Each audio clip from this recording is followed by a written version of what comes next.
चलिए तो स्टार्ट करते हैं हमारा नेक्स्ट टॉपिक। पिछले वीडियो में जो है हम लोग पढ़े थे कि इलेक्ट्रिक फील्ड जो होती है वो किसी इनफाइनाइट वायर के कारण कैसे होती है।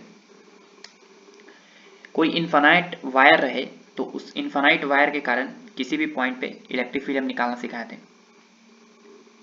ठीक है।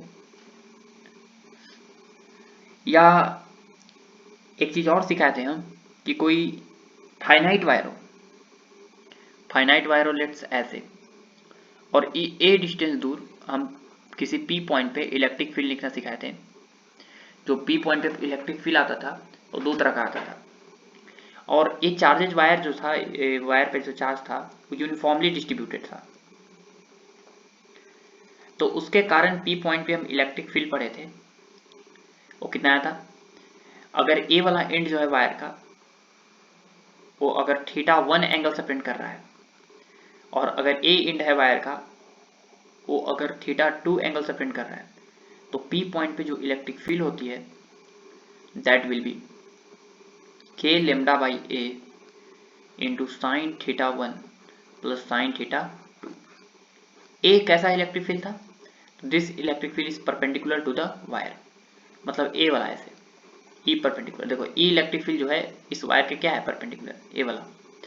एक इलेक्ट्रिक फील्ड जो आया था वो नीचे की तरफ आया था ई पैरेलल, और ई पैरेलल जो है निकाले थे तो आया था इसका value k lambda by a into cos θ2 minus cos θ1। इसके बारे में जो है पीछे पढ़ चुके थे, ठीक है। चलो एक सवाल करते हैं। सवाल है हमारा ऐसे कि यहां पर ऐसे दिया हुआ है वायर,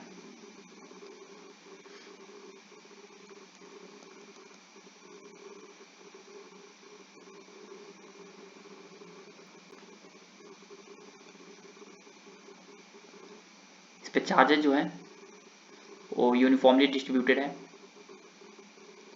इस पे चार्ज जो है वो ऐसे दिया हुआ है प्लस में,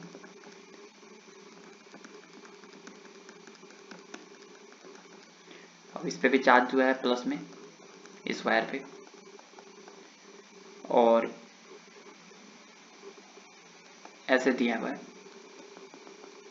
हमको जो है इस रिंग का रेडियस पता है r, ठीक है। हमको इस सेंटर पे इलेक्ट्रिक फील्ड निकालना है। सेंटर पे इलेक्ट्रिक फील्ड क्या करना है, कैलकुलेट करना है कि सेंटर पे इलेक्ट्रिक फील्ड एक्चुअल में होगा कितना। तो सवाल है find the electric field at the centre of या एट द सी लिख लो, एट द सी। हमको सी पॉइंट पे जो है एट सी पॉइंट पे जो है हमको इलेक्ट्रिक फील्ड कैलकुलेट करना है। कोई बात नहीं, कर देंगे। देखो ए वाला जो वायर है वो सेमी इनफाइनाइट वायर है। अब इसकी लीनियर चार्ज डेंसिटी दिया है लेमडा, इसका भी लेमडा और इसका भी लेमडा, मैंने चार्ज का डिस्ट्रीब्यूशन दे दिया है, ठीक है। हमको जो है सी पॉइंट पे इलेक्ट्रिक फील्ड निकालना है। तो बताते हैं, ध्यान सुनना। हम जो है पीछे ही जो है बता चुके हैं कि कोई रिंग हो, सॉरी सेमी सर्कुलर रिंग हो, सेमी सर्कुलर रिंग के सेंटर पे जो इलेक्ट्रिक फील्ड आता है वो नीचे की तरफ आता है इलेक्ट्रिक फील्ड, और वो आया था कितना, याद होगा तो बताए थे कि 2/पाई इंटू के क्यू बाई आर स्क्वायर। याद करो ये बताए थे हम बताए थे कि कोई भी रिंग हो, उस रिंग की वजह से सेमी सर्कुलर रिंग हो, और उस सेमी सर्कुलर रिंग की वजह से किसी भी पॉइंट पी पे जो है हम इलेक्ट्रिक फील्ड लिखना सिखा चुके हैं। कितना आया था, k q by r pi r square, 2k³ by pi r square, बताया कि नहीं? बताओ बताओ, ये वाला बताया है, ठीक है ना, ये वाला बता चुके हैं। अच्छा ध्यान से सुनना, यहां पर अगर हम 2k को बाहर रखें और q बाई r को बाहर रखें और इसको ऐसे लिख दो पाई इंटू आर, ऐसे लिख सकते हैं, तो बिल्कुल लिख सकते हैं। यहां पे q upon pi into r को हम क्या करने वाले हैं, एक चीज लिखने वाले हैं, क्या? तो लेमडा। लेमडा क्यों? लेमडा कैसे लिख सकते हैं इसको? बिल्कुल लिख सकते हैं। देखो इस पे चार्ज अगर q है तो इसकी लीनियर चार्ज डेंसिटी क्या होती है? लीनियर चार्ज डेंसिटी होता था, linear charge density charge per unit length. तो चार्ज इस पे मान लो कितना है, q है, और इसका लेंथ कितना है, यहां से यहां तक रेडियस r है, तो लेंथ हो जाएगा पाई इंटू आर। तो इसके जगह पे हम लिखने वाले लेमडा, तो हो जाएगा 2k lambda upon r, 2k lambda upon r. तो इस रिंग की वजह से नीचे की तरफ इलेक्ट्रिक फील्ड आई थी, रिंग के नीचे की तरफ कितना, जे माइनस जे कैप, इतना 2k lambda upon r minus j cap, ठीक है, अच्छी बात है। अब याद करो, हम बताए थे कि एक semi infinite wire, semi infinite wire, semi infinite wire है, इसका एंड पॉइंट है, और इससे a डिस्टेंस दूर हम p पॉइंट पे इलेक्ट्रिक फील्ड लिखना चाहते हैं। तो एक एंगल तो थीटा इक्वल टू 0 डिग्री है, थीटा 1 जो है, थीटा 2 तो 90 डिग्री है। देखो थीटा 2 है कितना, 0 डिग्री, क्योंकि एक पॉइंट जो है वो इसी के साथ कनेक्टेड है, तो थीटा 2 तो 0 डिग्री है।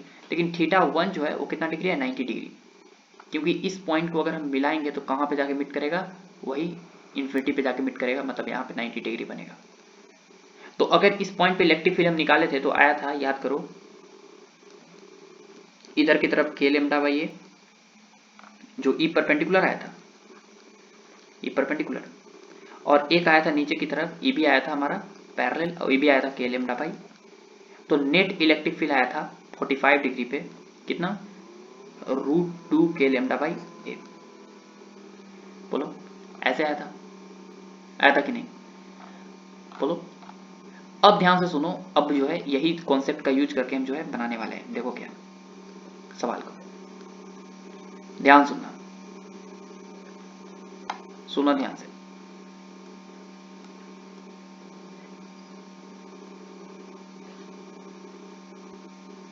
ध्यान सुनो, यहां पर एक वायर है, ऐसे इनफाइनाइट वायर है, और फिर ऐसे मुड़ गया, ऐसे ऐसे, और फिर सेमी इनफाइनाइट वायर है। देखो एक इंच तो यहाँ पे फिक्स है, एक इंच तो फिक्स है, लेकिन एक इंच इन्फिनिटी पे है। तो इसके कारण r डिस्टेंस दूर, इसके कारण r डिस्टेंस दूर इलेक्ट्रिक फील्ड कैसा किधर होगा, तो देखो इसके कारण r डिस्टेंस दूर एक होगा, एक इलेक्ट्रिक फील्ड के पैरेलल, इलेक्ट्रिक फील्ड जो होगा एक क्या होगा, रिंग के तरफ होगा, एक इलेक्ट्रिक फील्ड जो होगा वो रिंग के तरफ होगा, दिस इज ई परपेंडिकुलर, और एक इलेक्ट्रिक फील्ड होगा वो इधर होगा, this is E parallel, E parallel होगा। बोलो उसी तरह ये भी एक सेमी इनफाइनाइट वायर है, तो इसके कारण ग्रीन कलर से सेट कर रहे हैं, ग्रीन कलर से देखो, इसके कारण इलेक्ट्रिक फील्ड जो होगा वो क्या होगा, इसके जस्ट सामने होगा, ऊपर की तरफ, दिस इज ई परपेंडिकुलर, जो वायर के क्या होगा, परपेंडिकुलर होगा। अब ये जो ये है वायर के परपेंडिकुलर है, और एक इलेक्ट्रिक फील्ड होगा, एक इलेक्ट्रिक फील्ड वो क्या होगा, इस वायर के पैरेलल होगा, ऐसे ई पैरेलल, बोलो ई पैरेलल होगा, अच्छी बात है। ई पैरेलल जो था वो कितना था, k लेमडा बाई ए था, ई पैरेलल कितना था, k लेमडा बाई ए। लेकिन इस रिंग की वजह से, इस रिंग की वजह से सी पॉइंट पे इलेक्ट्रिक फील्ड क्या हुआ, जस्ट इसके सामने होता है ऐसे, और इसकी वैल्यू आया था 2k लेमडा बाई ए, याद करो 2k लेमडा बाई ए। बताओ 2k लेमडा बाई ए जो है वो इधर की तरफ है, और देखो k लेमडा बाई ए और k लेमडा बाई इधर है, 2k लेमडा बाई ए इधर भी है, इस C पॉइंट पे 2k लेमडा बाई ए के जगह पर कितना लिख देंगे r, क्योंकि रेडियस है, और इसके कारण रिंग की वजह से ये ड्यू टू रिंग। अब इधर जो है वो टोटल इलेक्ट्रिक फील्ड फिर से आ गया कितना, k lambda by R plus k lambda by R, total 2k lambda by R. ये जो है इलेक्ट्रिक फील्ड है due to semi infinite wire की वजह से। बताओ कि 2k लेमडा बाई आर इधर, 2k लेमडा बाई आर इधर, इक्वल और अपोजिट है, इसलिए C पॉइंट पे नेट इलेक्ट्रिक फील्ड कितना आ गया, 0, कट जाएगा इधर, इधर का इलेक्ट्रिक फील्ड इधर का इलेक्ट्रिक फील्ड कैंसिल करेगा, नेट इलेक्ट्रिक फील्ड कितना आ गया, 0। तो इस रिंग की वजह से C पॉइंट पे जो है इलेक्ट्रिक फील्ड कितना होगा, 0 होगा। क्लियर हुआ, चलो क्लियर हो गया, अच्छी बात है। एक कॉन्सेप्ट होता है कंडक्टिंग और नॉन कंडक्टिंग का, ये हम फिक्स कर दे रहे हैं। कंडक्टिंग एंड नॉन कंडक्टिंग का कॉन्सेप्ट जो है थोड़ा सा तुमको बताने वाले हैं। देखो कंडक्टिंग का क्या मतलब है, कंडक्टिंग का मतलब होता है कि कोई भी बॉडी को चार्ज देंगे, ठीक है ना, अगर कोई भी बॉडी को अगर हम चार्ज देंगे तो जो है वो कहां पे चल जाएगा, सरफेस पे। If electric charge is given to conducting body then charges resides on the surface of body, ठीक है। बॉडी जो चार्जेस जो है बॉडी पे क्या हो जाएंगे, रिसाइड सरफेस पे चले जाएंगे। लेकिन if non conducting body is charged then charges are bounded by nucleus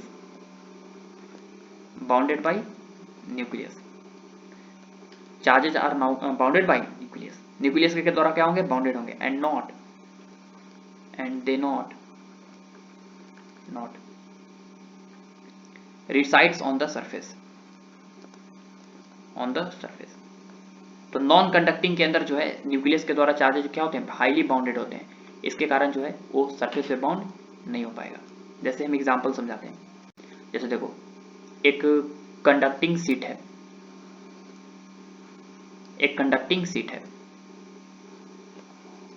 ऐसे एक कंडक्टिंग सीट है, थोड़ा सा थिकनेस इसको मान लेते हैं,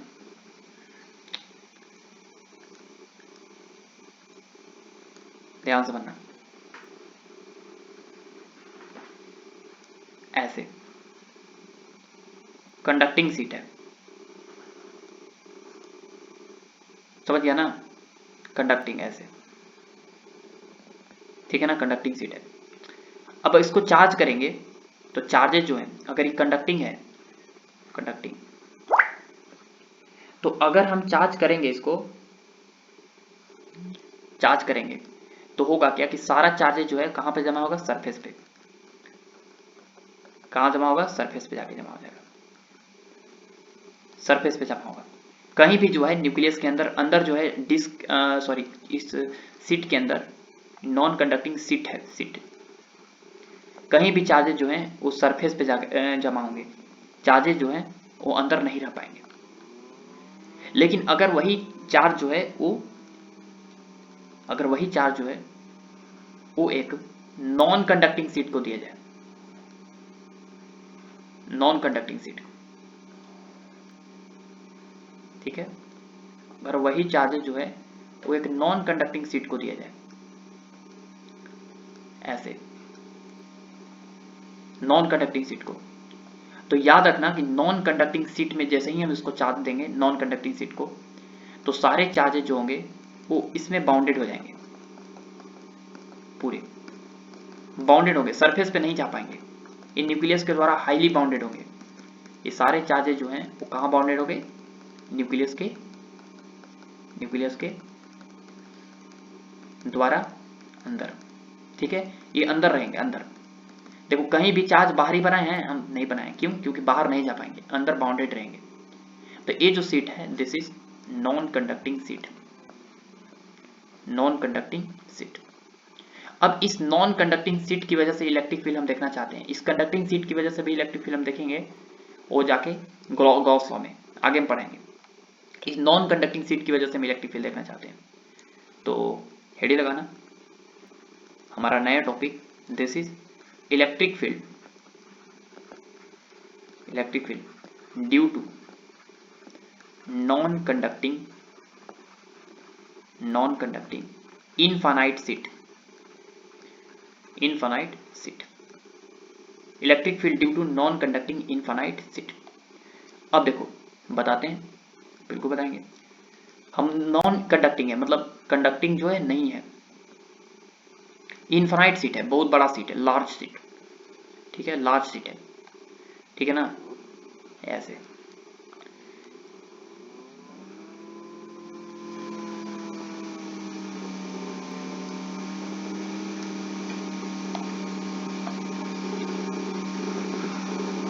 ऐसे जो है बहुत बड़ा सीट है, ये बहुत बड़ा सीट है, इनफाइनाइट सीट है। ये हम बनाने के लिए बना दिए ऐसे, लेकिन एक्चुअल में बहुत बड़ा सीट है, ठीक है, ऐसे बहुत बड़ा सीट है। देखो अब हम क्या कर रहे हैं कि इस नॉन कंडक्टिंग सीट को चार्ज कर रहे हैं। नॉन कंडक्टिंग सीट को क्या कर रहे हैं, चार्ज कर रहे हैं। देखो चार्ज कर रहे हैं, चार्जेज जो है क्या होंगे, बाउंडेड होंगे। चार्जेज जो है बाउंडेड है, सरफेस पे कभी नहीं आएंगे, ये कभी भी जो है सरफेस पे नहीं आएंगे, ये जो है अंदर बाउंडेड रहेंगे न्यूक्लियस के द्वारा हाईली। अब क्यों बाउंडेड है इसके बारे में जाके आगे देखो, पिछले वीडियो में जो हम बता चुके हैं पहले, लेक्चर नंबर 2 या 3 में का है शायद, बताए होंगे कहीं पर, ठीक है, क्यों बाउंडेड है। अब ये न्यूक्लियस के द्वारा बाउंडेड है।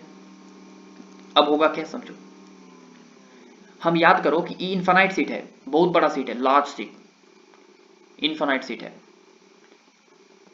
ऐसे इनफाइनाइट सीट है। ये बहुत छोटा सीट नहीं है, बहुत बड़ा सीट है, बहुत बड़ा सीट, इनफाइनाइट सीट है, ऐसे बहुत बड़ा सीट।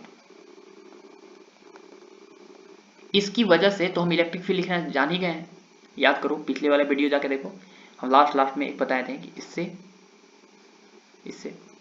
आर डिस्टेंस दूर कहीं पर भी जाओ, पी पॉइंट पे इलेक्ट्रिक फील्ड जो होता था, मान लो इसका चार्ज दिया हुआ है क्यू, अब इसकी सरफेस चार्ज डेंसिटी दिया हुआ है सिग्मा, चार्जेज जो है वो सरफेस पे फैले हुए हैं, तो बताओ सिग्मा, यहाँ पे इलेक्ट्रिक फील्ड हम निकाले थे पी पॉइंट पे, तो आया था कितना, sigma upon 2 epsilon not.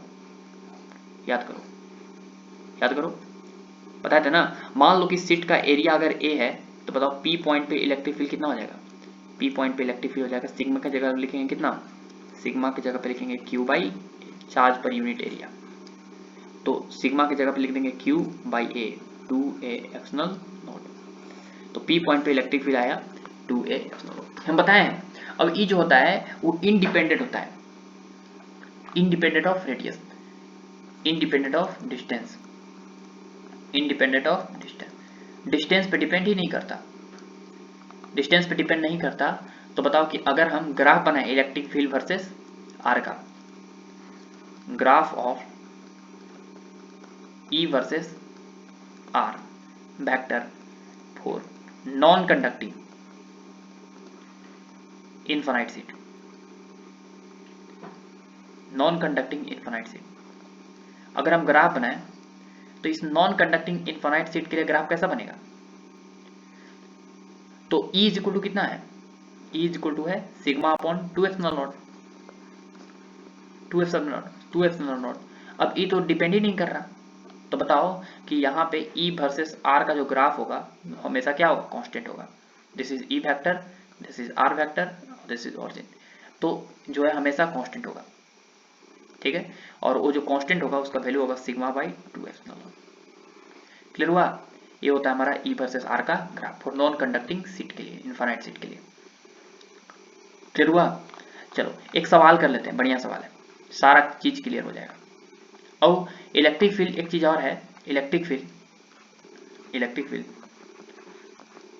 Due to due to sheet, वो भी आई मीन टू, इसका मेरा मतलब है कि इसका इस सीट जो है वो कैसा, non conducting, non conducting, infinite माने बहुत बड़ा सीट, इनफाइनाइट सीट, ठीक है ना, is radially outward, radially outward due to positive charge, ठीक है, पॉजिटिव चार्ज, अगर पॉजिटिव चार्ज हुआ तो रेडियली क्या होगा आउटवर्ड, अगर यहाँ पे अगर निगेटिव चार्ज हुआ, नेगेटिव चार्ज, तो यहाँ पे याद रखना कि रेडियली क्या होगा, इनवर्ड होगा, रेडियली इनवर्ड, ठीक है ना, ड्यू टू नेगेटिव चार्ज, हम लिख नहीं रहे हैं, बाकी समझ जाना सब, क्लियर हुआ ना, याद रखना हमेशा, ठीक है। चलो एक क्वेश्चन कर लेते हैं, क्वेश्चन है ऐसा, देखो 3 को प्लेट है, एक प्लेट, प्लेट को जो है हम टॉप व्यू करके देख रहे हैं इधर से, एक प्लेट, ठीक है, 2 प्लेट,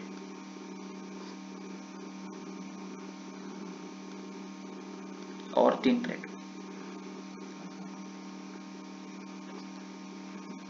3 प्लेट है, इस पे चार्ज जो है ऐसे बाउंडेड है प्लस, इस पे चार्ज है प्लस,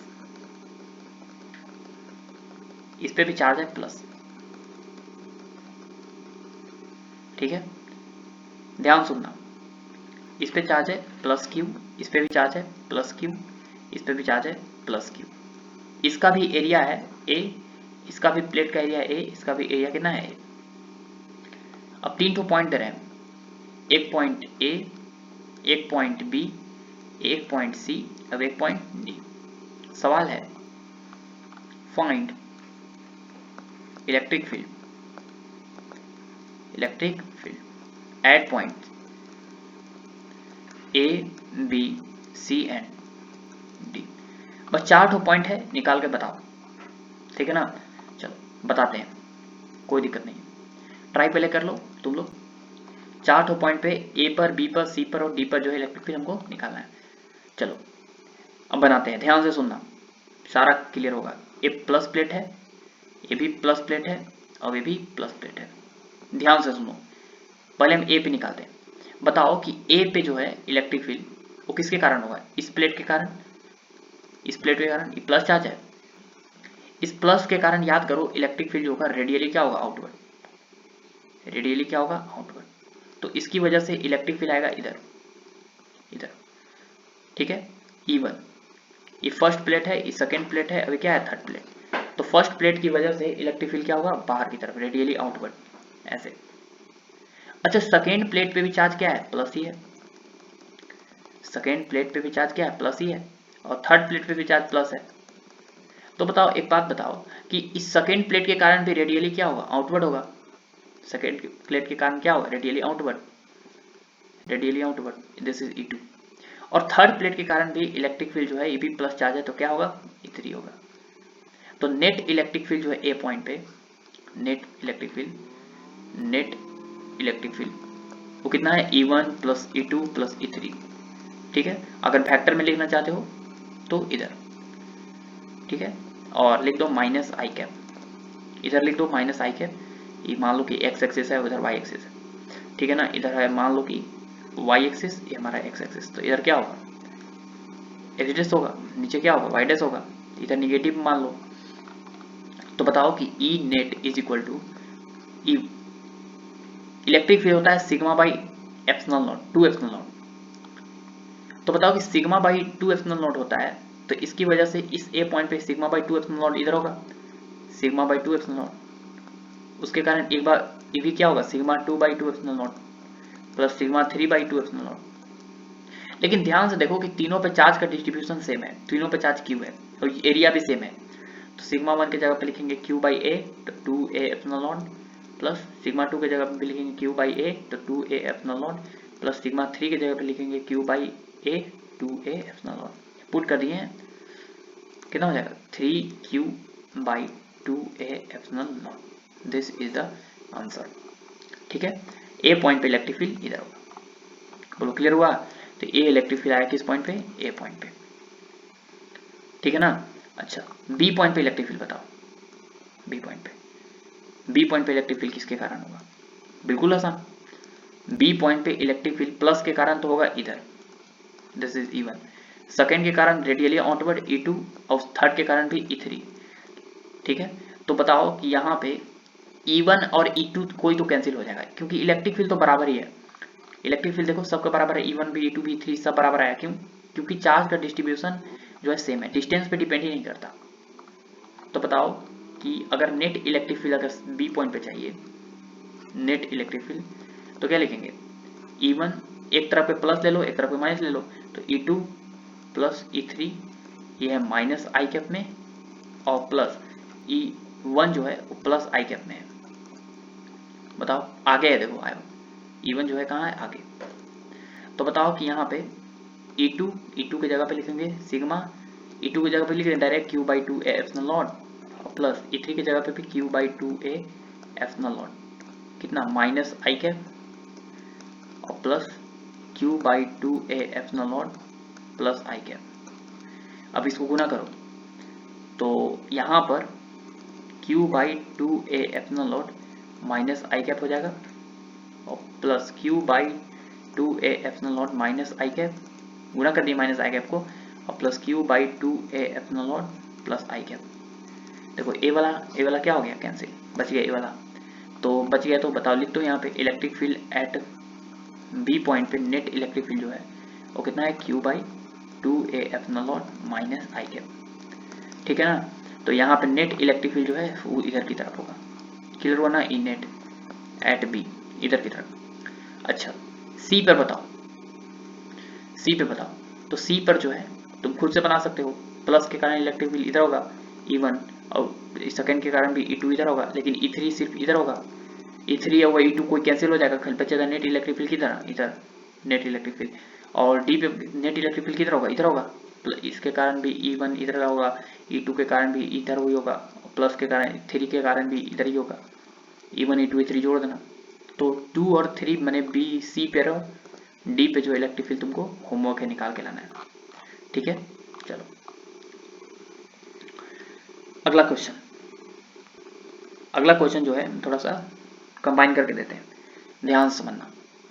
यहाँ पे एक इन्फिनाइट डिस्क है, यहाँ पे क्या है, इन्फिनाइट डिस्क, ऐसे इन्फिनाइट डिस्क है, ठीक है, इन्फिनाइट डिस्क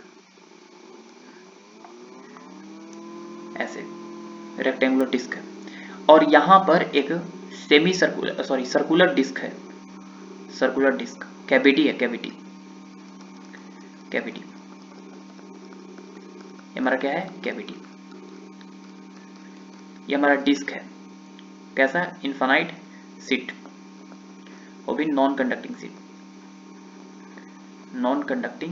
सीट, ठीक है। और इस डिस्क का रेडियस दिया हुआ है r, अभी कैविटी है, कैविटी, दिस इज कैविटी। अब इसकी सरफेस चार्ज डेंसिटी सिग्मा दी हुई है, ठीक है ना, सिग्मा दी हुई है। अब सवाल है कि इससे x डिस्टेंस दूर P पॉइंट पे इलेक्ट्रिक फील्ड कितना होगा, find the electric field at point P।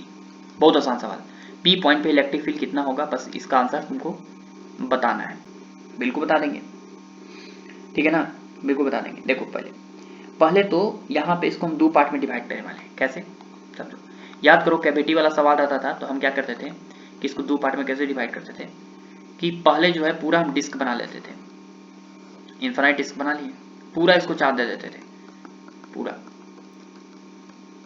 इसको बोल देते थे प्लस सिग्मा, और इसमें हम क्या करते थे, डिस्क को जो कैविटी है सर्कुलर डिस्क उसको अलग कर लेते थे, तो इस सर्कुलर डिस्क जो है इसको हम क्या कर लिए अलग, और इस पे जो चार्ज है इसको बोलते रहे हैं माइनस सिग्मा। जैसे ही दोनों को ऐड करेंगे तो इतना दूर वाला रीजन माइनस है, उस प्लस को क्या करेगा, कैंसिल, और फिर से वही बन जाएगा हमारा कैविटी, खाली हो जाएगा बीच में, इसको जैसे ही ओवरलैप कराएंगे तब। तो इसको दो पार्ट में हम डिवाइड कर दिए। अब इस डिस्क के कारण इलेक्ट्रिक फील्ड निकाल लेंगे हम पी पॉइंट पे, और इस कैविटी जो सर्कुलर डिस्क है इसके कारण जो है हम पी पॉइंट पे इलेक्ट्रिक फील्ड निकालेंगे, तो काम बन जाएगा। बताओ दोनों के कारण हम इलेक्ट्रिक फील्ड निकालना सीखे हैं, तो नेट इलेक्ट्रिक फील्ड जो है वो किसके कारण होगा, प्लस सिग्मा के कारण और प्लस माइनस सिग्मा के कारण। मतलब प्लस सिग्मा के कारण इलेक्ट्रिक फील्ड कितना आएगा, प्लस सिग्मा जो है डिस्क पे है, इनफाइनाइट सीट पे है, तो प्लस सिग्मा के कारण इलेक्ट्रिक फील्ड आएगा मेरे पास कितना, याद करो इनफाइनाइट सीट की वजह से होता था 2 एप्सिलॉन नॉट, और प्लस ये जो है सिग्मा माइनस सिग्मा के लिए ये जो था वो एक सर्कुलर डिस्क की वजह से था, एक्सिस पे एक्स डिस्टेंस दूर जो था इलेक्ट्रिक फील्ड कितना था, तो था सिग्मा बाई 2 एप्सिलॉन नॉट, तो minus sigma by 2 epsilon naught, ठीक है, into 1 minus x upon under root r square plus x square. याद करो ये था इलेक्ट्रिक फील्ड, ये सारा चीज हम लिखा सिखाए हैं। तो बताओ sigma by 2 epsilon naught plus इसको गुणा करो तो minus sigma by 2 epsilon naught हो जाएगा, और minus minus plus sigma x upon 2 epsilon naught under root r square plus x square.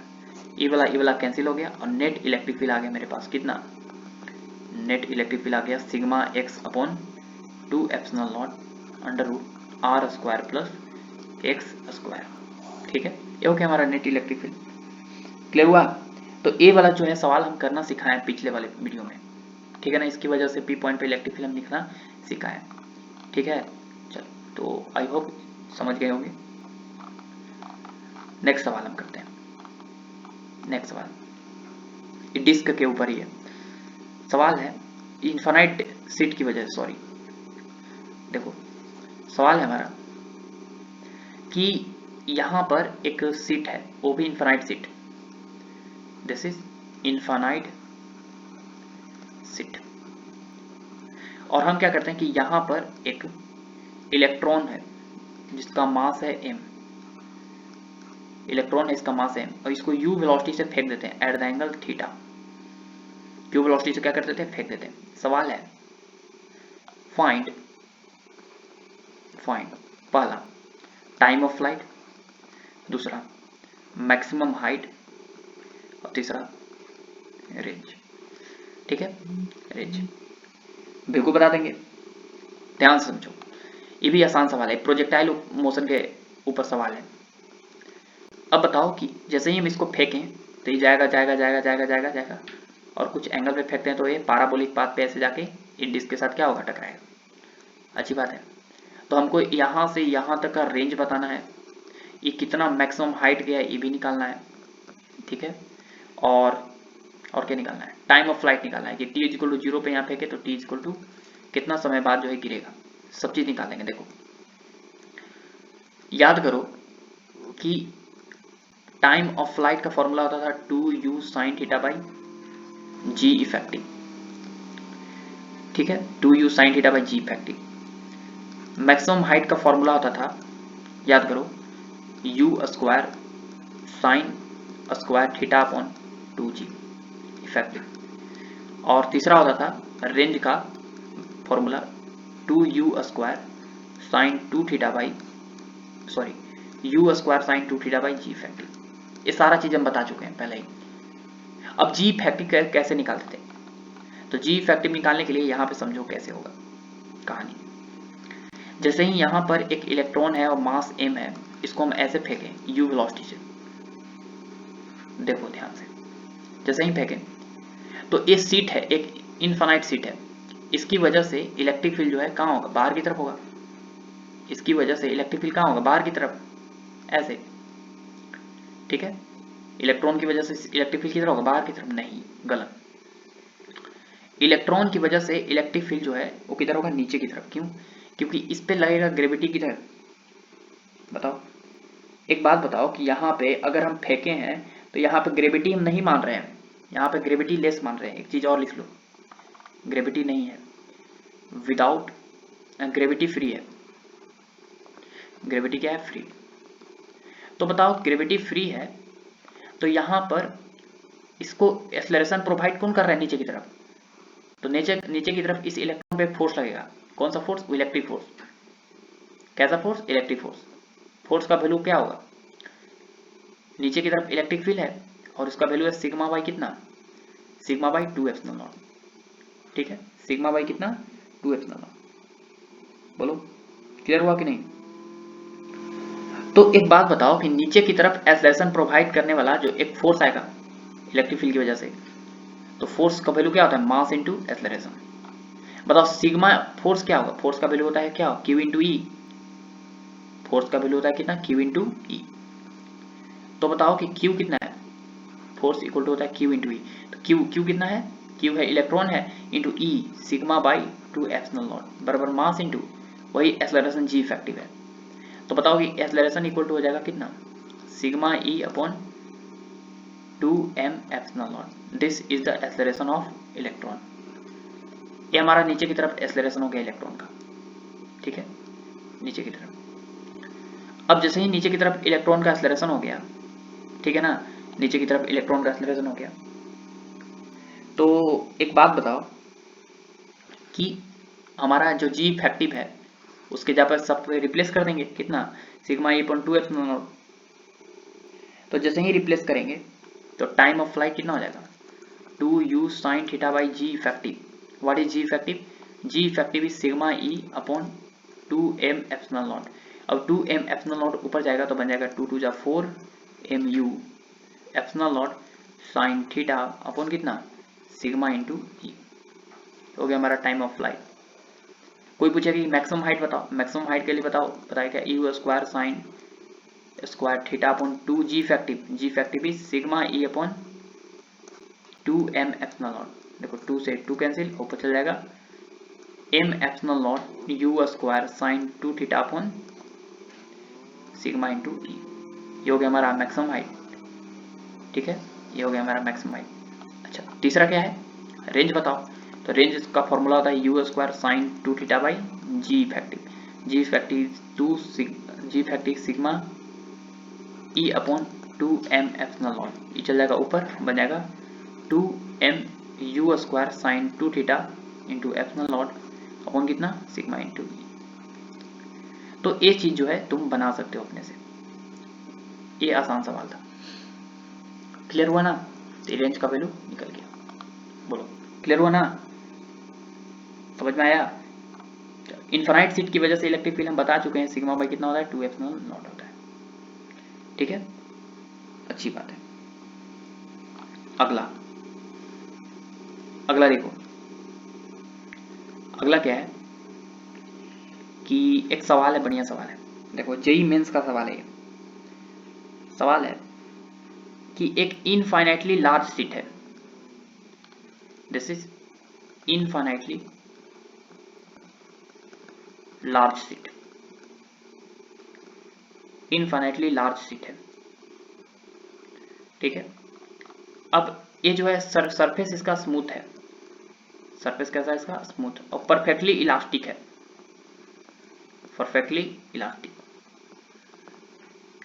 और यहां पर एक स्मूथ सरफेस पड़ा हुआ है, ऐसे ऐसे ये जो सरफेस दिया हुआ है ये हमारा स्मूथ सरफेस है, ठीक है। और इससे इससे इससे इनफाइनाइटली सीट से एल डिस्टेंस दूर एक मास रखा हुआ है m, इस पर चार्ज दिया हुआ है हमारा -q। कितना दिया है चार्ज? -q,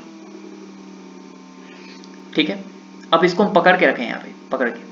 अब हमको क्या किए कि t इज इक्वल टू 0 पे हम इसको रिलीज कर दिए, रिलीज t इक्वल टू 0 पे रिलीज कर दिए। रिलीज करते समय स्पीड याद है 0, रिलीज करते समय स्पीड होता है कितना? इनिशियल स्पीड 0, छोड़ दिए।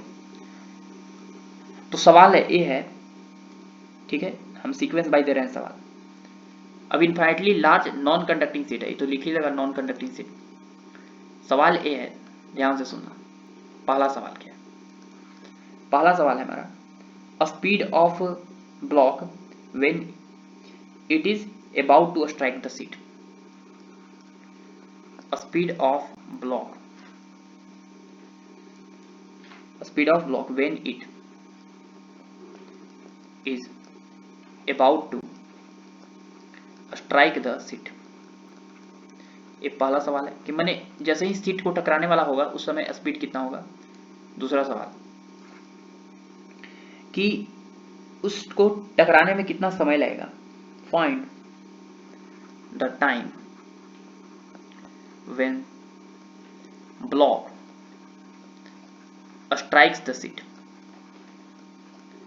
Strikes the sheet. ये दो को सवाल जो है फाइंड करके बताओ हमको, बिल्कुल बता देंगे, ध्यान से बनना, ध्यान से।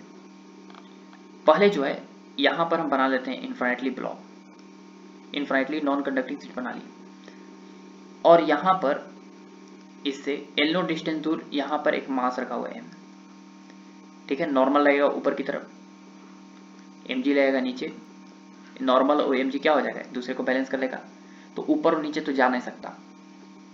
हाँ, अब देखो इस पे चार्ज दिया है -q।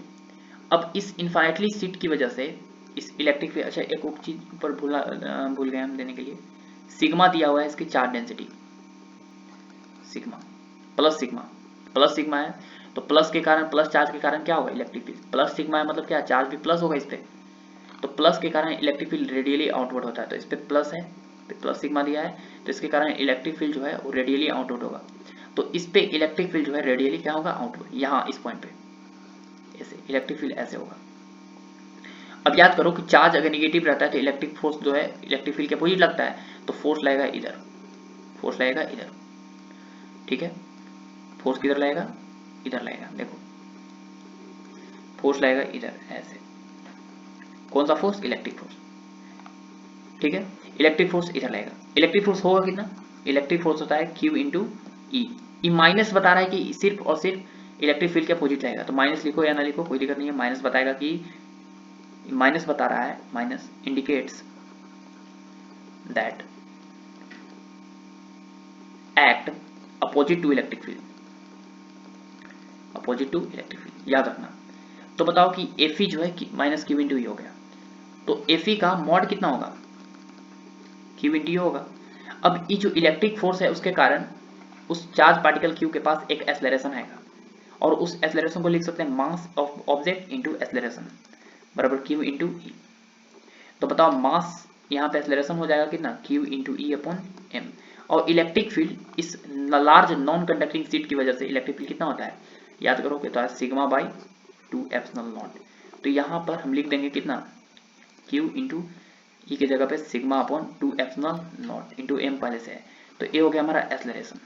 ध्यान से देखो चार्ज भी कांस्टेंट है क्योंकि ब्लॉक पे चार्ज दिया हुआ है, सिग्मा भी कांस्टेंट है, एप्सिलॉन नॉट और एम तो दोनों कांस्टेंट ही है, तो एक्सेलरेशन आया हमारा कांस्टेंट। और जैसे ही एक्सेलरेशन कांस्टेंट आया तो इक्वेशन ऑफ मोशन जो है यहाँ पे यूनिफॉर्म के लिए वो वैलिड कर देंगे, वैलिड है यहाँ पे। तो बताओ कि इक्वेशन ऑफ मोशन जो है वैलिड है, तो हमको क्या निकालना है, क्या निकालना है बताओ, निकालना है कि जब ये ब्लॉक जो है इस पे फोर्स लग रहा है इलेक्ट्रिक फोर्स पीछे, तो जैसे ही ब्लॉक इसको छोड़ेंगे u इक्वल टू 0 से, तो ब्लॉक आएगा आएगा आएगा आएगा आएगा और यहाँ पर आएगा ब्लॉक, तो बताना है कि जस्ट स्ट्राइक करने वाला होगा तो इस समय वेलोसिटी कितना होगा, मतलब यहाँ से डिस्टेंस कवर कर लेगा कितना L। तो बताओ कि यहाँ पे एक फॉर्मूला लगा सकते हैं v स्क्वायर बराबर u स्क्वायर प्लस 2as वाला, फाइनल वेलोसिटी निकालना है, इनिशियल वेलोसिटी 0 दिया है, प्लस 2 इंटू एक्सेलरेशन कितना है, अभी तुरंत निकालना है acceleration, Q into sigma upon 2 epsilon naught into m into displacement कितना होना है L नॉट। तो बताओ यहाँ पे कि वेलोसिटी इक्वल टू हो जाएगा कितना, वेलोसिटी इक्वल टू हो जाएगा 2Q सिग्मा L नॉट, 2 से 2 कैंसिल हो गया, अपॉन कितना, अपॉन यहाँ पे इसको इरेज करता हूँ, upon epsilon naught into m इसका रूट। ये जो वेलोसिटी होगा जब वो स्ट्राइक करने वाला रहेगा किसको, जस्ट किसको, इस नॉन कंडक्टिंग सीट को, इसके पास वेलोसिटी कितना होगा, तो कितना है वेलोसिटी Q सिग्मा L naught upon epsilon naught into m, Q sigma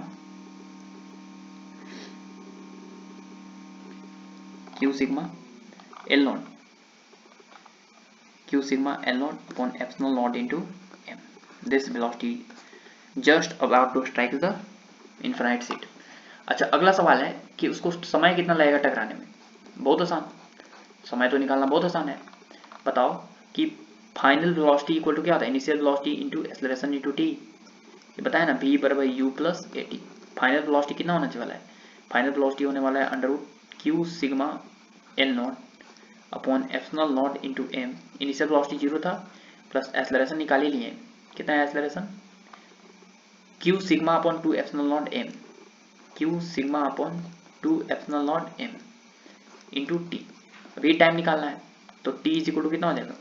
T is equal to 2 epsilon naught m upon q into sigma under root q sigma L naught, q sigma L naught upon epsilon naught m. ठीक है, तो ये answer हो जाएगा हमारा time का। इतना समय के बाद जो है वो इसको क्या हो जाएगा, टकराने वाला रहेगा। क्लियर हुआ? चलो क्लियर हो गया ना, अच्छी बात है। तो इस पीछे जो है वीडियो में हम पढ़ लिए इलेक्ट्रिक फील्ड किसी चार्ज कंडक्टिंग सीट की वजह से नॉन कंडक्टिंग सीट की वजह से कैसे निकालते हैं। अब जो हम पढ़ने वाले हैं इलेक्ट्रिक फील्ड, वो किसकी वजह से? स्फीयर की वजह से। Electric field due to sphere, electric field due to sphere, कि स्फीयर की वजह से जो है इलेक्ट्रिक फील्ड कैसे निकालते हैं। तो देखो कि स्फीयर जो होता है वो दो तरह का होता है। कितने तरह का? दो तरह का।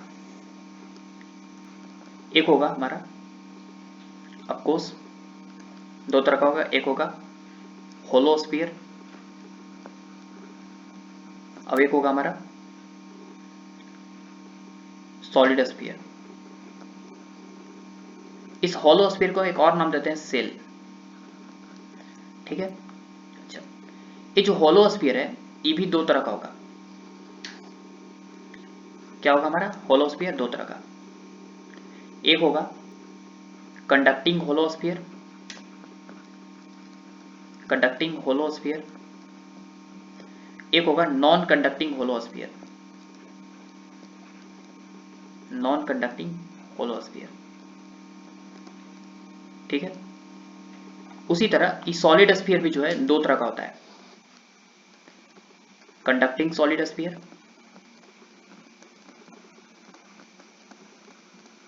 और एक होता है नॉन कंडक्टिंग सॉलिड स्फीयर।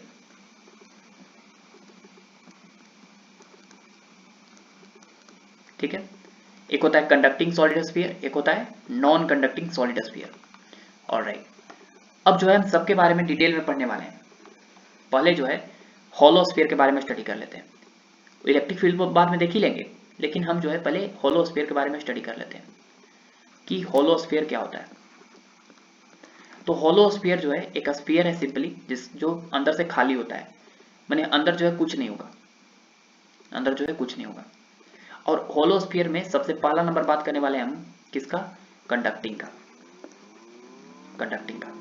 अब ध्यान से देखो कि होलो स्फीयर में तो खाली रहेगा, बीच में इम्पटी रहेगा, इम्पटी इम्पटी रहेगा, खाली रहेगा, बीच में जो है कुछ नहीं रहेगा। तो मान लो कि एक होलो स्फीयर बना लिया यहाँ पे हम, और इसके अंदर कुछ नहीं है, सिर्फ और सिर्फ कंडक्टिंग है। लेकिन अगर हम चार्ज करेंगे तो कंडक्टिंग है तो चार्ज कहाँ पे रहेगा? सरफेस पे रहेगा, बीच में तो कुछ है ही नहीं। चार्जेस कहाँ रहेंगे? सरफेस पे रहेंगे। अगर चार्ज देबो करेंगे तो, क्योंकि कंडक्टर है, कंडक्टर के अंदर चार्जेस देते हैं तो कहाँ चल जाता है? सरफेस पे रिपेल होकर। तो यहाँ पे अगर जाएगा तो कहाँ पे जा सकता है? सरफेस पे, क्योंकि बीच में कुछ नहीं है, खाली है। बीच में क्या है? खाली। तो कंडक्टिंग का बात हो गया। लेकिन दूसरा है नॉन कंडक्टिंग। दूसरा क्या है? Non conducting. तो देखो नॉन कंडक्टिंग होलो स्फीयर में क्या होता है, ध्यान से सुनना।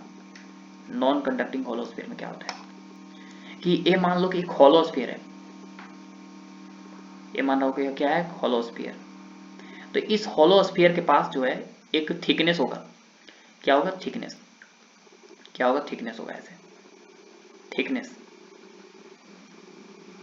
क्या होगा? ऐसे थिकनेस होगा। बीच में एकदम खाली है, थिकनेस होगा ना, कोई मोटाई होगा ना। स्फीयर क्या होता है? कुछ मोटा होगा चतरा, जैसे बॉल लेदर बॉल देखा होगा, तो उसका चतरा होता है ना मोटा, वैसे ही ये बीच में खाली होता है, हवा भरा रहता है। तो वही बात है यहाँ पर भी, इसका कुछ थिकनेस होगा। अब ये थिकनेस के अंदर ही चार्जेस जो होंगे पाए जाएंगे नॉन कंडक्टिव। क्यों ऐसा? क्यों? कंडक्टिव में दिखाए हैं सबसे ऊपर सरफेस पे, अभी नॉन कंडक्टिव में ऐसे दिखा रहे हैं। अरे दिखाएंगे ही क्यों? क्योंकि चार्जेस जो होते हैं वो न्यूक्लियस के द्वारा बाउंडेड होते हैं नॉन कंडक्टिंग में, पहले ही सिखा चुके हैं। और न्यूक्लियस में द्वारा बाउंडेड होते हैं तो ये चार्जेस जो है सरफेस पे जा ही नहीं पाएंगे, तो जितना सरफेस जगह उसको मिलेगा वो अपनी थिकनेस में ही जो है बैठा रहेगा। तो ये हमारा नॉन कंडक्टिंग होलोस्फीयर का बात हो गया। क्लियर हुआ? बोलो। अगर यहाँ पर अगर सिग्मा उग्मा डिफाइन करना है तो लिख सकते हो, देखो क्या सिग्मा इक्वल टू क्या होगा, सिग्मा इक्वल टू होगा क्यू अपॉन एरिया, क्योंकि सरफेस में एक तरफ फैला हुआ है। मान लो कि इसका रेडियस आर है तो हो जाएगा क्यू अपॉन 4πr², ये हो जाएगा। क्लियर हुआ? सिग्मा इसका हो जाएगा। उसी तरह इसका भी सिग्मा अगर निकालना है तो सिग्मा इक्वल टू क्या लिख सकते हो, q by a, sigma equal to q, area upon कितना हो गया, एरिया हो गया तुम्हारा 4πr²। इसका भी रेडियस उतना ही मान सकते हो जितना उसका है, ये थिकनेस को निग्लिजिबल मान रहे हैं, ठीक ना। चलो, तो थिकनेस में ही चार्ज इसका रहेगा तो 4πr², ठीक है, वो सॉरी। क्लियर हुआ? ऐसे। लेकिन अगला जो है सॉलिड स्फीयर होता है। अगला क्या है, सॉलिड स्फीयर। दूसरा हमारा क्या है, solid sphere, sorry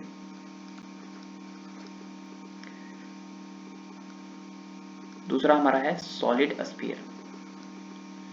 solid sphere, clear हुआ? सॉलिड स्फीयर जो है दो तरह के होता है। पहले सॉलिड स्फीयर क्या होगा, फील्ड होगा, इम्पिटी तो होगा नहीं। सॉलिड स्फीयर क्या होगा, फील्ड होगा। तो ये दो तरह का होगा, पहला तो कंडक्टिंग और दूसरा नॉन कंडक्टिंग। तो पहला का बात कर लेते हैं हम किसका, कंडक्टिंग का। कंडक्टिंग सॉलिड स्फीयर कैसा होगा, कंडक्टिंग सॉलिड स्फीयर। अब यहाँ पे सॉलिड का बात हुआ तो ये भरा हुआ रहेगा, फील्ड क्या रहेगा, फील्ड। फील्ड का स्पेलिंग बढ़िया से देख लेना, FILLED, फील्ड, ठीक है, फील्ड रहेगा। अब होगा क्या, समझो कि इसमें जो चार्जेस रहेंगे, अब सॉलिड है और यहाँ पे कंडक्टिंग का बात हो रहा है, तो कंडक्टर में क्या होता है, चार्ज होता है। तो चार्जेस जो रहेंगे वो कहाँ रहेंगे, सरफेस पे ही रहेंगे। क्यों? क्योंकि सॉलिड स्फीयर भले है लेकिन इसको चार्ज देंगे हम तो सारे चार्जेस जो होंगे, ये भरा है, पूरा फील्ड है, हम मान रहे फील्ड है, कुछ चीज से भरा होगा, कुछ चीज से, लोहा है, लोहा का टुकड़ा हो गया, ये सब क्या है, हमारा फील्ड है। लेकिन चार्जेस जो रहेंगे वो कहाँ पे चल जाएंगे, सरफेस पे, क्योंकि क्या है, ये कंडक्टर है। कंडक्टर को अगर हम चार्ज देते हैं तो कहाँ पहुंच जाता है, सरफेस पे पहुंच जाता है, रिसाइड कर जाता है सरफेस पे जाके, ठीक है। रिपल्सन के कारण कहाँ पहुंच जाएगा, ये सरफेस पे पहुंच जाएगा। लेकिन नॉन कंडक्टिंग का अगर बात किया जाए, किसका बात किया जाए, नॉन कंडक्टिंग का, तो नॉन कंडक्टिंग में तो जा नहीं सकते हैं। नॉन कंडक्टिंग का बात किया जाए तो नॉन कंडक्टिंग में चार्जेस जो हैं सरफेस पे तो जा नहीं सकते हैं। नॉन कंडक्टिंग में चार्जेस जो हैं सरफेस पे तो जा नहीं सकते हैं। देखो यहाँ पर चार्जेज है ऐसे ऐसे, और यहाँ पर जैसे ही हम इसको चार्ज देंगे तो ये कहाँ चल जाएगा, सारा बाउंडेड हो जाएगा न्यूक्लियस में। ये पूरा भरा हुआ है, हम मान रहे हैं, और पूरा भरा हुआ है, साथ ही साथ इसके पूरे सरफेस में जो है चार्जेज, सारे सरफेस में बोल रहे हैं, पूरा वॉल्यूम में फैला रहेगा। Charges are distributed in whole volume, पूरा वॉल्यूम में फैला रहेगा ऐसा, ठीक है, वॉल्यूम में फैला रहेगा। अगर इसकी चार्ज डेंसिटी नहीं, चार्ज डेंसिटी जो है वो रो दिया हो तो इसको लिख सकते हो, अगर रेडियस अगर आर है तब, रेडियस आर है तो rho equal to Q upon B. तो rho equal to Q upon volume होगा 4/3πr³, 3 चल जाएगा ऊपर, रो इक्वल टू हो जाएगा 3Q अपॉन 4πr³, ठीक है, ऐसे, ठीक है ना, ऐसे। लेकिन ऊपर वाला का अगर डिफाइन करना है हमको, तो ऊपर वाला का डिफाइंड अभी भी क्या होगा, सिग्मा ही होगा, क्योंकि चार्जेस सरफेस पे हैं, पूरा सरफेस एरिया फैला हुआ है, अंदर तो चार्जेस नहीं है, क्योंकि वॉल्यूम था पूरा भरा हुआ। लेकिन वॉल्यूम में चार्जेस रहेंगे तब ना, क्योंकि कंडक्टर है, कंडक्टर जो के अंदर जो चार्जेस होते हैं रिपेल होकर कहाँ पहुंच जाते हैं, सरफेस पे। तो इसका अभी भी डिफाइन करेंगे सिग्मा, और सिग्मा इक्वल टू होगा Q by area 4πr², 4πr²। तो ध्यान से देखो कि इलेक्ट्रिक फील्ड जो है वो होलोस्फीयर के कारण, कंडक्टिंग होलोस्फीयर के कारण, नॉन कंडक्टिंग होलोस्फीयर के कारण, और इस सॉलिड कंडक्टिंग स्फीयर के कारण, तीनों के कारण तो सेम होगा, क्योंकि चार्ज का डिस्ट्रीब्यूशन जो है सारा पे सरफेस पे ही है। लेकिन एक नाम मात्र जो है रह जाएगा, किसके कारण, नॉन कंडक्टिंग के कारण, ठीक है ना। तो यहाँ पर इस पॉइंट को हम लिख देते हैं कि इलेक्ट्रिक फील्ड जो होगा, electric field is same due to hollow conducting sphere, hollow conducting sphere, फिर है non conducting hollow sphere, non conducting hollow sphere and solid conducting hollow sphere, solid conducting hollow sphere. इन सभी के कारण जो है इलेक्ट्रिक फील्ड क्या होगा, सेम होगा। क्यों? क्योंकि तीनों के कारण चार्जेस जो है रहेंगे वो कहाँ पे रहेंगे, हमारे सरफेस पे ही रहेंगे। और तीनों के कारण अगर चार्जेस सरफेस पे रहेंगे तो तीनों के कारण इलेक्ट्रिक फील्ड क्या होगा, हमारा सेम होगा। ठीक है, तो अगले वीडियो में जो है हम लोग पढ़ने वाले हैं इलेक्ट्रिक फील्ड ड्यू टू, हम लोग तीनों के कारण, सॉलिड स्फीयर के कारण और होलो स्फीयर के कारण इलेक्ट्रिक फील्ड कैसे निकालते हैं। All the best.